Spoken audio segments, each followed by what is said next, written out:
जय हिंद दोस्तों, real study campus पे आपका बहुत बहुत स्वागत है।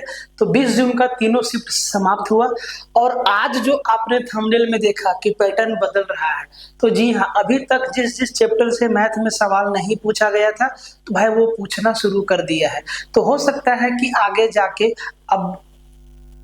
अब जो है आगे आपका बहुत दिन तो एग्जाम बचा हुआ नहीं है, ठीक है। तो हो सकता है कि एक दो दिन में कुछ पैटर्न में बदलाव कर दे, तो संभल जाइएगा और जो जो चैप्टर आपको बता रहे हैं वो पढ़ के जाइएगा। तो सबसे पहले मैथ का ही बात कर लेते हैं कि कौन कौन सा चैप्टर से कितना कितना सवाल आज जो है आया है। ये तीनों शिफ्ट का एवरेज है, ठीक है। तो सबसे पहले बोल्टन स्ट्रीम से 2 सवाल आया है, एरिया और वॉल्यूम से 3 से 4 सवाल आया है, पाइप एंड सिस्टम से 2 सवाल आया है, टाइम एंड डिस्टेंस से 2 क्वेश्चन आया है, एसआई और सीआई से 1 सवाल आया है, प्रॉफिट लॉस प्लस डिस्काउंट भी है यहाँ पे, तो 2 से 3 सवाल आया है, अलजेब्रा से 2 सवाल आया है, मीन मीडियन मोड से 2 सवाल आया है, ट्रिगो से 2 सवाल आया है। इसके अलावा एक चीज और आपका छूट गया, परसेंटेज, ठीक है। तो आप देख लीजिए, ये सारा का सारा चैप्टर से जो है ना ज्यादा मात्रा में सवाल आया है, ठीक है, ज्यादा मात्रा में सवाल आया है। तो इन सब पे तो आपका कमांड होगा ही, एकदम आराम से एग्जाम में सवाल दिखेगा, पहले इन इन सवालों को निपटा लीजिएगा। अब बात करते हैं कि कितना मुश्किल था मैथ। तो अब आप समझिएगा ध्यान से, ठीक है, क्योंकि आज हम जिन जिन लड़कों से बात किए, भाई साहब गजब का टक्कर हो रहा था, मैथ का लेवल ठीक ठाक था, उनकी बातों से लग रहा था कैलकुलेटिव था, ठीक है, फिर भी लोग 80, 85, 88 ऐसे करके आ रहे हैं। पता नहीं वो कौन सा पोर्शन में रिक्स ले लिए हैं, और रिक्स लेने वाला एक ही पोर्शन है, जीके जीएस, ठीक है, उस पे भी हम लोग आएंगे। देखिए, अगर टाइम एंड डिस्टेंस से 2 सवाल पूछा है तो एक आसान और एक उससे मुश्किल। सीआईएसआई से एक ही सवाल था, डेज कैलकुलेट करने, जो टाइम दिया था वो दिनों में दिया हुआ था, ठीक है, तो ये तो थोड़ा सा कैलकुलेटिव है।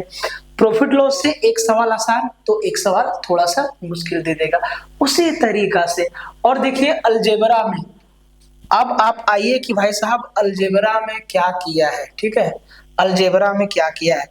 अलजेब्रा में आपको हम बता दें तो अलजेब्रा में ना नेचर ऑफ रूट से सवाल डालना चालू किया है, जिसमें आपसे मूल के बारे में पूछा जाता है, अल्फा और बीटा के बारे में पूछा जाता है।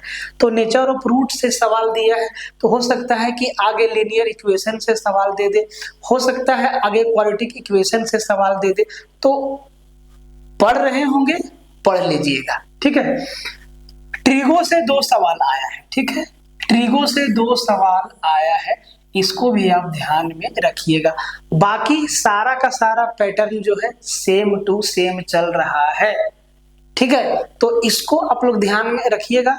सबका रिव्यू यही था ओवरऑल तीनों शिफ्ट का कि मैथ कैलकुलेटिव, थोड़ा कैलकुलेटिव था, और वैसे भी एग्जामिनेशन हॉल में प्रेशर रहता है तो मुश्किल तो लगता है, क्योंकि क्वेश्चन जो है वो तो मिक्स आ रहा है। हो सकता है पहला सवाल मैथ का आ जाए, दूसरा सवाल रीजनिंग का आ जाए, तीसरा सवाल जीके जीएस का आ जाए, चौथा सवाल फिर रीजनिंग का आ जाए, पांचवा सवाल मैथ का आ जाए, इस तरीका से मिक्स आ रहा है। तो एक बार तो भाई साहब पहले आपको 100 सवाल तक जाना होगा बनाते बनाते, तो टाइम का खास ख्याल रखिएगा। अब आपका कितना स्पीड है वो आप जानिए। तो आज मैथ में ये हालचाल था, ठीक है, समझ लिए। जिनका एग्जाम आगे है एकदम ध्यान से समझिए। रीजनिंग में भाई साहब पैटर्न बिल्कुल सेम टू सेम है, सीटिंग अरेंजमेंट अपना दबदबा बनाए है, कोडिंग डिकोडिंग दबदबा बनाए है, और एक वो वाला जो क्वेश्चन देता है आपका, लेटर रहता है और उसके बीच नंबर रहता है और उसी के बीच संकेत रहता है, तो पूछ देता है कि इसमें कितना संकेत के पहले एक लेटर और एक अल्फाबेट है, इस टाइप का सवाल। तो ये भी अपना दबदबा बनाए है। साइलोग से एक सवाल आ रहा है, एक आसान सा पोर्शन है जो थोड़ा सा आपसे टाइम ले लेगा। उस चैप्टर का नाम क्या हो सकता है आप लोग देख लीजिएगा, लॉजिकल है, ठीक है। जैसे कि एक नंबर दिया हुआ है 4, 6, 7, 8, 4, 3, 2, 5, 8, ठीक है। बोलेगा कि सम में 1 जोड़े और इवन में सम संख्या में एक जोड़ दे और विषम संख्या में एक घटा दे, तब जो नंबर बनेगा तो उसमें से कोई एक नंबर के दाएं बाएं या कोई एक नंबर का दाएं से और बाएं से योगफल पूछ दे रहा है। ऐसा वाला ना 3 से 4 सवाल डाल रहा है, किसी में 3 किसी में 4। ठीक है, सेम सीटिंग अरेंजमेंट से 4 सवाल, कोडिंग डिकोडिंग से 4 सवाल, इससे 3 सवाल, ठीक है, साइलोग से 1 सवाल। तो भाई साहब कितना सारा सवाल तो आपका यही से बन जाएगा।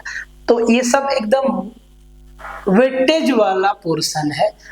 प्रैक्टिस अगर कर रहे हैं बहुत अच्छी बात है, ऐसा सवाल को तेजी से बनाने का कोशिश कीजिएगा। ठीक है, ध्यान से यही 4-5 चैप्टर में आपका 15 सवाल पार हो जाएगा। ठीक है, देख लीजिएगा ध्यान से। अब आते हैं जीके जीएस में। जीके जीएस में आपने क्या पढ़ा नहीं पढ़ा, history, geography, physics, chemistry, economics, master लोग बोलता है कि हम जो पढ़ाएं वही आया, हम जो बताएं वही आया, सब फर्जी। ठीक है, कंप्यूटर और करंट अफेयर मिला के अगर आप गिन दीजिएगा तो 20 सवाल के आसपास आपका पहुंचा दे रहा है। ठीक है, 20 सवाल के आसपास आपका पहुंचा दे रहा है। तो भाई साहब कंप्यूटर और करंट अफेयर आपका कितना तगड़ा है ये आप देख लीजिएगा। और कंप्यूटर से जो भी सवाल आ रहा है वो लेटेस्ट वर्जन से आ रहा है। माइक्रोसॉफ्ट से जो भी सवाल पूछ रहा है लेटेस्ट वर्जन से, पावर पॉइंट से जो भी पूछ रहा है लेटेस्ट वर्जन से, एमएस वर्ड से शॉर्टकट की सब कुछ। ठीक है, बजट से एक सवाल आपका डाल दे रहा है। ठीक है, जनगणना से आपका एक सवाल डाल दे रहा है। तो 2011 का जनगणना अगर नहीं पढ़े हैं तो पढ़ लीजिएगा, बजट अगर नहीं पढ़े हैं तो एक बार पढ़ लीजिएगा, और बाकी करंट अफेयर कंप्यूटर तो आप पढ़ ही रहे होंगे। तो जनगणना से एक सवाल शुरू से आ रहा है, ठीक है, और अभी तक आ रहा है। तो सेंसस से एक सवाल, बजट से 1 से 2 सवाल पूछते रहा है। ठीक है, प्लस में करंट इकोनॉमिक का जो डाटा है वो करंट अफेयर में डाल रहा है। समझ में आया आज का एकदम? तो कल परसों तरसों सबका सेम रहने वाला है। जो भी बदलाव करना होगा, आप मेरी बातों को समझिए, जो भी बदलाव करना होगा वो इसी में करेगा, वो मैथ में ही करेगा, क्योंकि रीजनिंग अभी तक आसान है तो आगे भी आसान ही रहेगा। क्योंकि टाइम यहाँ पे देगा लड़का लोग, और यहाँ पे जब टाइम ज्यादा देगा तो भाई रीजनिंग बनेगा नहीं, और मेरे भाई जीके जीएस में रिस्क लोग लेगा, और जब रिस्क लेगा तुक्का मारेगा तो अटेम्प्ट ऑटोमेटिक बढ़ जाएगा। बात को ध्यान रखिए, एकदम मार्केबल बात आपको बोल रहे हैं। अगर आप मैथ में ज्यादा टाइम देते हैं तो भाई साहब रीजनिंग में आपसे सेटिंग अरेंजमेंट थोड़ा सा तो टाइम मांगेगा, उस केस में ना अकबकाहट होने लगेगा।